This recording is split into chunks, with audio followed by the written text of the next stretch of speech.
Assalamualaikum warahmatullahi wabarakatuh. Welcome back to Julius TV.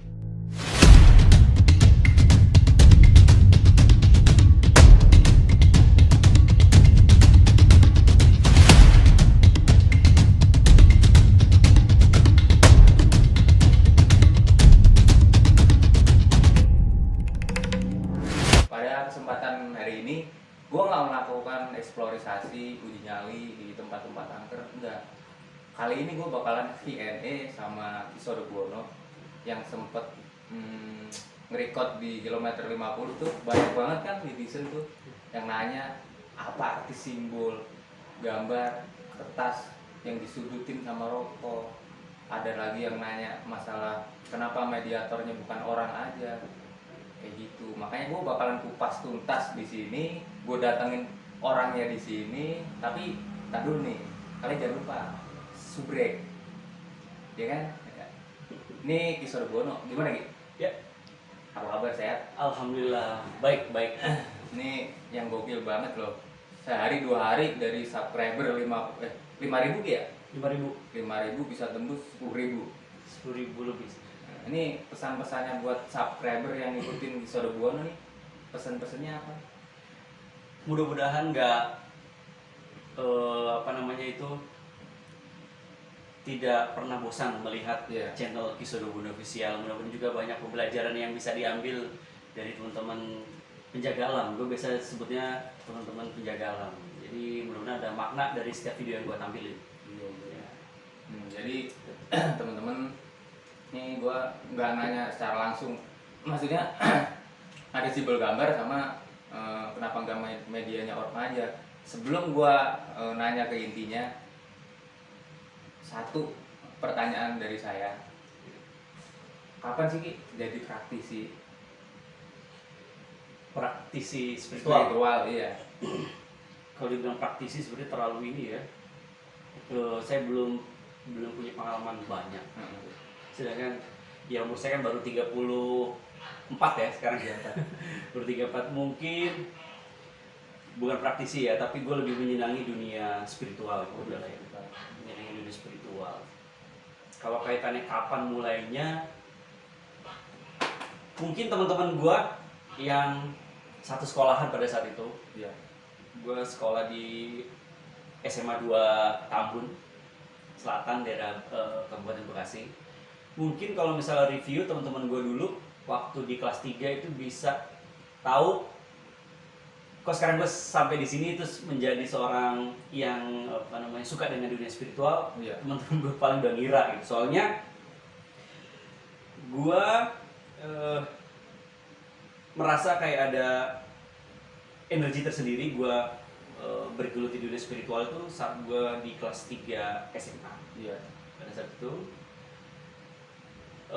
awal mulanya kalau diceritakan panjang sebenarnya. Jadi ada tanda-tanda yang sebenarnya di luar logika yang gue sampai sekarang gue nggak nyangka. Tapi selama perjalanan akhir gue sadar bahwa memang ini jalan hidup gue.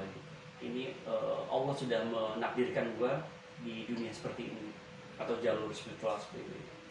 Jadi awal mulanya gini, ada hal-hal yang di luar logika seperti ini singkat aja ya. Iya. Awal mula pertama gue aneh dengan diri gue itu, atau bisa dikatakan gue sedikit dikasih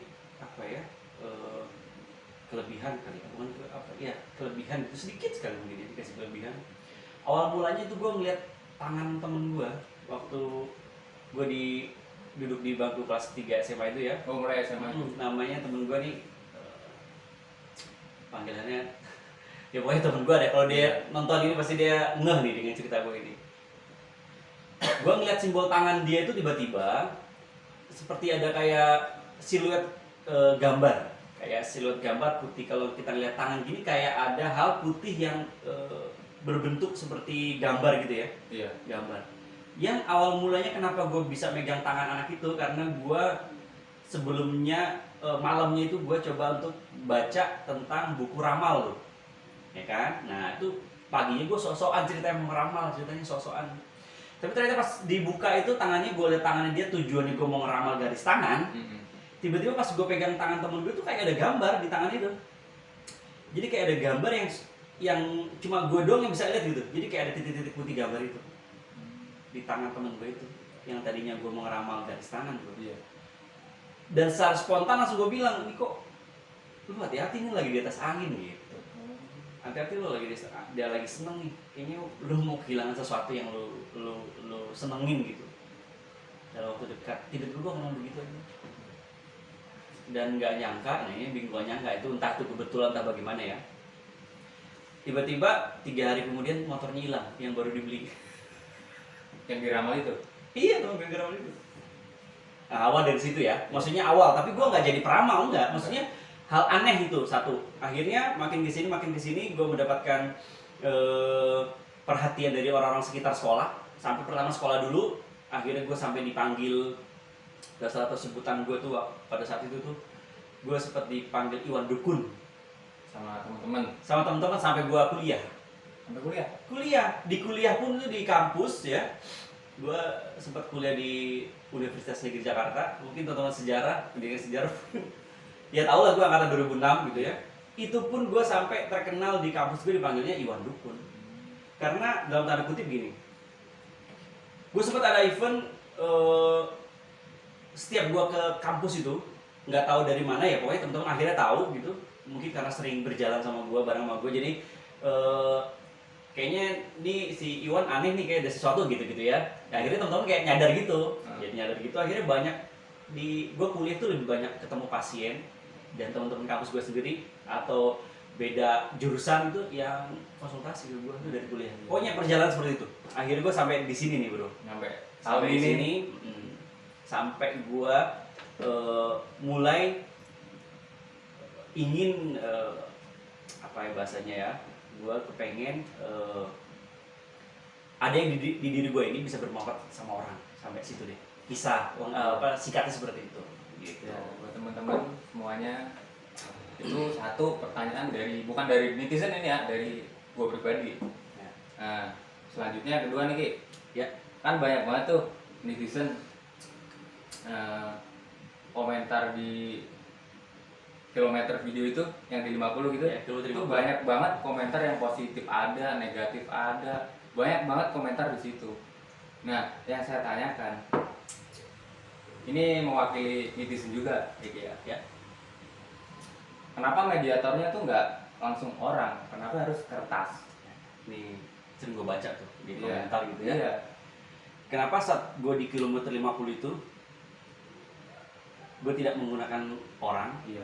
Tapi sebelumnya lu pasti tahu, gue juga nggak pernah menggunakan orang. Iya. Bener nggak? Sebelumnya emang nggak pernah. Nggak pernah sama sekali gue menggunakan orang. Kenapa? Nah, teman-teman, Jolas TV, gue salah satu orang yang memang berkecimpung di dunia spiritual, tapi gue paling nggak percaya sama mediumisasi. Saya salah satu orang yang tidak percaya. Yeah. Maksudnya tidak percaya secara keseluruhan, maksudnya tidak percaya dengan metode mediumisasi. Dimanapun saya berkunjung ke tempat-tempat yang tanda kutip angker lah atau bagaimana, atau mengok misteri, saya nggak pernah menggunakan orang karena saya tidak percaya dengan mediumisasi. Karena jin itu nggak bisa dipaksa. Jin itu nggak bisa dipaksa masuk dalam tubuh manusia. Itu menurut gue ya. Iya. Kecuali hal-hal darurat. Darurat sekali. Contohnya? Ini seperti halnya misalnya gini. Darurat dalam bahasa gue gini, memang gue harus menggunakan jin dan dipaksa untuk sesuatu yang memang misalnya menolong nyawa orang. Atau membantu gue memecahkan kasus santet misalnya, sihir, seperti itu gue gunakan. Tapi kalau untuk hal kayak gitu, gue rasa perlu ini bro, nggak sembarangan juga, perlu kajian lebih dalam kalau gue memerintahkan jin itu, karena jin itu menyesatkan. Iya. Jadi nggak gampang juga, maksudnya gue di setiap momen apapun misalnya gue masukkan minta maksudnya dia agar bisa diajak komunikasi gitu ya, nggak sembarangan juga gitu. Takutnya gue menyesatkan juga, itu yang gue takutin. Makanya dan gue paling nggak meyakini secara keseluruhan, dalam arti gini, kadang orang-orang tersebut hanya halusinasi sih. Iya. Banyak kan konten kreator yang pakai mediumisasi gitu juga kan. Ya banyak juga ya, tapi gue sih nggak pernah, dalam arti gini, bukan berarti gue nggak nggak mendukung konten kreator yang menggunakan mediumisasi, ya silakan aja masing-masing punya pemikiran ya berbeda berkaitan dengan dunia spiritual ya. Tapi kalau saya pribadi, saya itu tidak meyakini mediumisasi itu adalah salah satu potensi yang memang bisa kita metode yang kita gunakan untuk menggali misteri atau apapun yang ada di satu tempat. Jadi gue nggak percaya. Gue memang dari awal menggunakan kertas dan rokok. Menurut gue itu lebih real. Menurut gue itu lebih real, walaupun tetap masih banyak pertanyaan dari netizen berkaitan dengan rokok dan kertas itu. Iya. Tapi banyak juga yang ngomong itu kalau rokok pas di outdoor kan di kilometer kan outdoor kan. Outdoor, itu. betul. Nah, itu ada yang ngomong bisa kalau biasanya rokok disudutin sama kertas, itu netizen ngomong itu mah cuma kebawa angin. Iya. Nah, Itu pasti begitu. iya. Tapi mungkin lu juga sering nonton channel gue sering dalam ruangan, ya dimanapun tempat berada ya, dalam ruangan, dalam rumah, kalau kita explore ke dalam rumah dan sebagainya, sering tahu ya. Tapi memang wajar kalau mereka memang punya pendapat seperti itu. Saya tidak bilang dia itu salah, nggak gitu ya. Tapi saya jelaskan dulu. Saya dipastikan menggunakan kertas yang ketebalannya sudah, maksudnya ketebalannya itu contohnya kayak kertas A4 atau F4 gitu. Jadi ketebalan kertasnya itu ya berapa, harus ada milinya, nggak seperti pakai kita kertas buku yang tipis-tipis itu gitu ya. Mungkin kalau kertas-kertas itu bisa jadi bro. Coba di rumah nih. Coba teman-teman di rumah menggunakan kertas A4 atau F4 yang agak tebal ya. Coba disudut dengan rokok atau terus ditaruh di depan kipas angin yang ada anginnya gitu ya, atau di luar rumah yang memang ada angin-angin gini.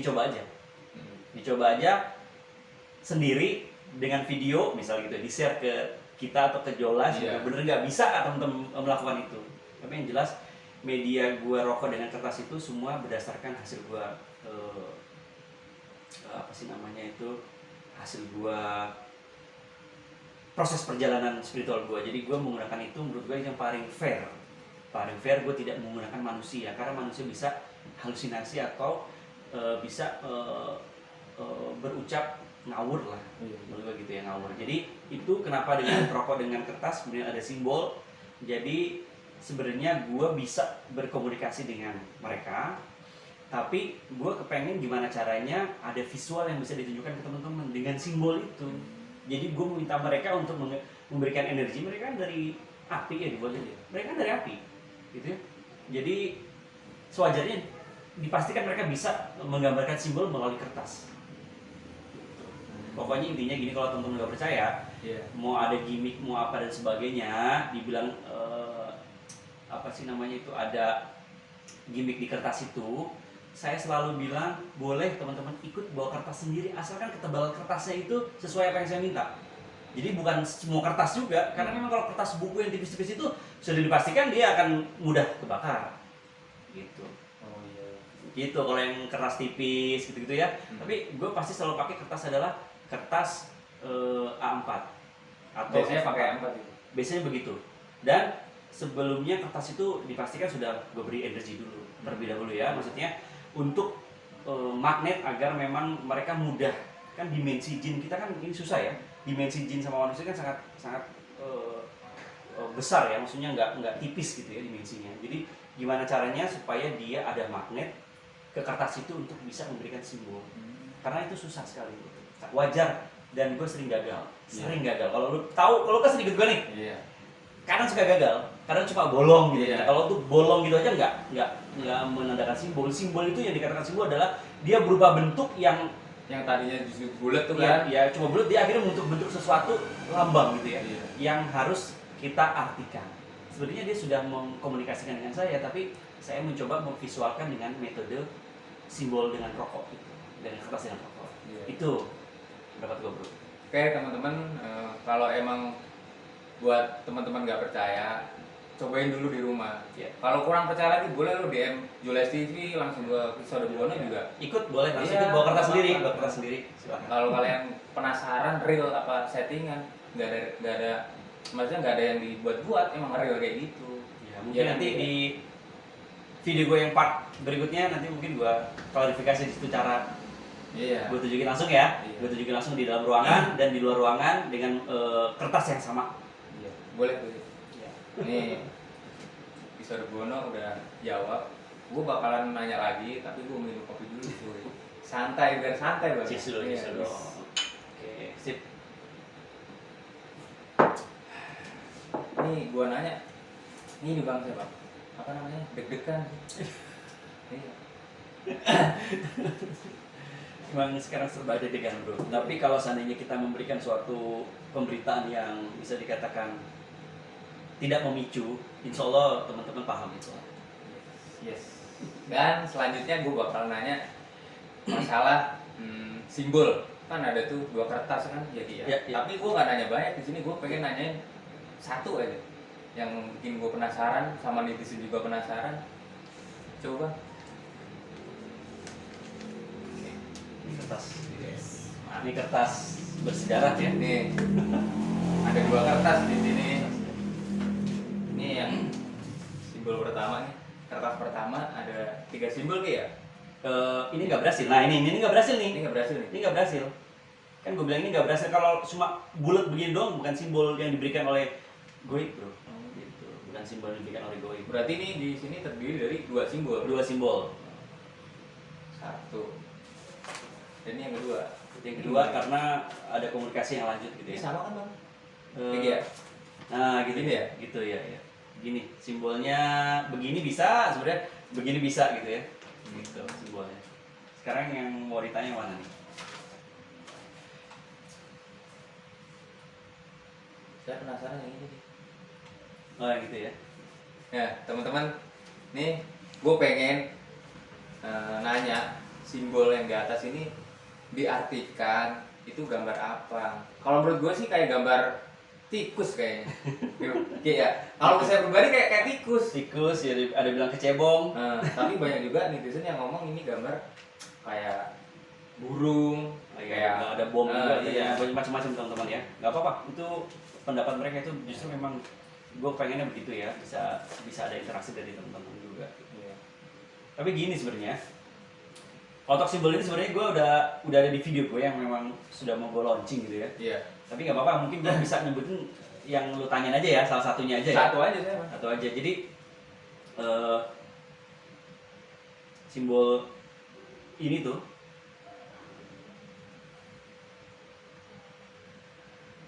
ini bentuk dari tasbih. Tasbih garis miring atau bisa dibilang rantai. Gue nggak bisa sebutin maknanya ya bro ya. Ini adalah simbol tasbih. Ini kepala tasbihnya, ini lingkarannya. Udah sih. Tasbih ya. Tasbih. Anda bisa bayangkan tasbih gimana? Iya. Nah, coba sesuai nggak?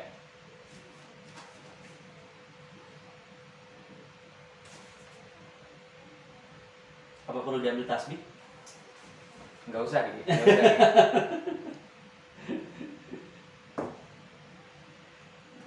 Jadi ini real ya, Ki? Gambar tasbih ya? Real, tasbih itu informasi yang gue komunikasikan di rumah. Kenapa gue di situ nggak bisa komunikasi? Gue nggak bisa. Pertama, gue punya ketakutan tersendiri di tempat itu ya. Iya. Wajar, gue normal ya, gue manusia. Gue Iya. ketakutan karena memang kita juga kan, saya waktu itu syutingnya nggak di tolnya ya. Iya, kita kan Di hutan, maksudnya di di sawah-sawah pinggir, gitu, di area pinggir itu ya. ya. Di pinggir-pinggir itu. Pertama Di itu, jalan tol. kemudian gue ketakutan itu karena banyak banget yang ingin berkomunikasi. Di situ gue takut karena gue normal ya, orang gue manusia gitu ya. Iya. Gue takut banget. Gue nggak pernah gue itu melakukan komunikasi dengan media rokok dan kertas itu kemudian didatangin begitu banyak energi gue, dan gue yakin sih itu mudah-mudahan bertujuan baik sih, mudah-mudahan. Nah, jadi bikin satu simbol itu adalah tasbih. Iya. Nah teman-teman, ini bisa dikatakan simbol tasbih. Gue nggak nanya banyak, ini penasaran sama yang ini doang. Iya. Iya. Kalau ini kan cuma disebut rokok doang. Itu nggak berhasil. Nah itu salah satu yang nggak berhasil. Iya. Dan gue pakai kertasnya yang agak tebal bro, yang memang A4 gitu, yang memang tidak mudah terbakar ya. Nah nih terakhir gue pengen nanya nih, ada salah satu netizen juga, dia nanya begini, konten Kisah Buwono ini, nah tentang video-video Aki yang dibilang settingan, itu apa tanggapan Kisah Buwono tentang video tersebut? Netizen ngomong nih, konten Kisah Buwono, konten kreator settingan gitu. Gimana tanggapannya? Pertama saya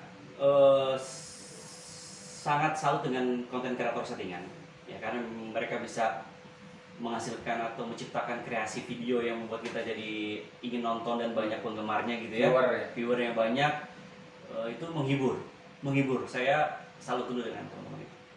Nah, tujuan awal saya membuat konten itu di YouTube sebenarnya mau melawan konten settingan. Awalnya memang oh udah ada niatan gitu. Memang niatan saya buat YouTube channel itu karena memang saya mau melawan konten yang settingan. Tapi cara melawan saya harus dengan konten.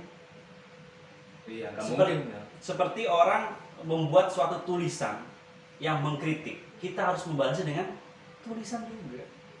Dengan tulisan juga, jangan kita adu bacot atau kita hanya keluar-keluar di komentar, wah settingan gitu. Iya. Nah, akhirnya pada saat itu gue berpikir gue gimana caranya untuk melawan konten settingan dan gue memberikan konten yang real. Jadi terserah kalau netizen bilang ini settingan, gue nggak ada masalah, itu pendapat mereka, hak mereka gitu ya. Tapi yang jelas gue harus menyajikan konten yang no settingan, gimana pun itu situasinya gitu ya. Karena di beberapa konten-konten gue sebelum juga kalau nggak ada penampakan ya nggak ada. Iya. Terus kemudian kalau nggak ada hal yang kita dapat ya memang nggak ada. Kalaupun dengan media rokok dan kertas pun tidak berhasil ya tidak berhasil. Gagal kayak yang bolong ini tadi. Ya itu gagal. Iya. Gagal pasti gue coba lagi gitu. Jadi gue memang bikin konten YouTube untuk melawan konten settingan itu. Maksudnya biar ada orang tuh bisa ada keseimbangan lah gitu di dunia spiritual itu bro. Iya. Nih teman-teman, kalian bisa dengar, bisa saksikan yang pada nonton, klarifikasi tentang masalah konten settingan, masalah simbol, masalah kenapa nggak pakai mediator orang, semuanya udah terkuak di sini. Buat teman-teman yang lagi pada nonton, jangan lupa subscribe, share, like sebanyak-banyaknya. Mungkin gua nyampe di sini saja. Nih terima kasih banget Kisah Buwono udah hadir. Ya sama-sama. Jangan lupa nih video part keduanya memang udah ada kan, udah tinggal di launching aja. Ya, jangan lupa juga video yang part 2 ya, part 2-nya, karena sebenarnya gue nggak mau nahan-nahan, memang ada jadwal. Kalau gue pribadi kan punya jadwal gitu ya, jadi memang harus sesuai jadwal. Bukan berarti untuk nahan-nahan, nggak ada. Jadi memang harus sesuai jadwal. Terlalu sibuk juga kali ya. Kan ada antrian itu juga kontennya. Jadi kan kita nggak bisa lompat-lompat bro. Itu paham itu sih. Iyalah. Jadi buat teman-teman nyampe di sini aja nih. Kisah Buwono juga langsung pamit. Makasih banget Bang. Sama-sama. Saya bingung nih manggilnya. Ya udah Seumuran masalahnya. Manggil Bang nggak apa-apa. 18 tahun cuy. Ya sukses terus buat Jules TV ya. Ya udah. Teman-teman, gue tutup sampai di sini saja. Next video langsung pantengin channelnya Kisah Buwono. Semoga segera rilis. Terjawab ya. Iya. Jadi gue pamit, Kisah juga pamit. Ya. Selamat malam. Assalamualaikum warahmatullahi wabarakatuh.